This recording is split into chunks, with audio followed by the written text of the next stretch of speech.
এমন প্রেসার দিচ্ছে, কাজের প্রেসার যে অসম্ভব।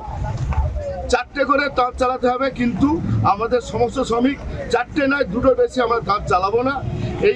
তারপরে আমাদের কোনো দেনা পাওনা কিছু দিচ্ছে না। দেনা পাওনা 1 মাসের ভেতরে সব মিটে দেওয়ার কথা। ডিএলসিতে মিটিং হয়েছিল, কিন্তু সেসব মিটিং আমাদের সেসব কাগজপত্র সব ক্যান্সেল করে দিয়েছে। দিয়ে এইবারে রোলিং পার্টির নেতৃত্বে আরও যে 5টা ইউনিয়ন আছে, 5টা ইউনিয়নের নেতৃত্বে ম্যানেজমেন্ট আমাদের জোর জবরদস্তি ধমক দিয়ে, প্রশাসন দিয়ে ধমক দিয়ে 4টে করে মেশিন চালাতে হবে।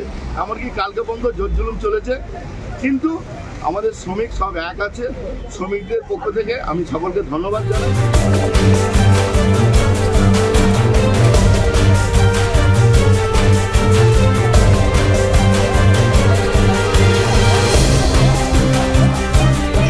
সামনে পুজো আছে, বোনাস টোনাস আমাদের কিছুই দেবে না বলছে। আমাদের যে এসটিএল এর পয়সা পাওয়া হয়নি এখনো, পিএফ এর পয়সা দেওয়া হয়নি, গ্র্যাজুইটির পয়সা, এইসব কিছুই এরা মানে সব জিনিসটা অমান্য করছে। এতদিন ধরে আমরা যে মানে 70 মাসের এসটিএল এর পয়সা বাকি আছে, সেইগুলো এখনো দেয়নি। এই কোম্পানি পিএফ এর পয়সা ঢোকায়নি।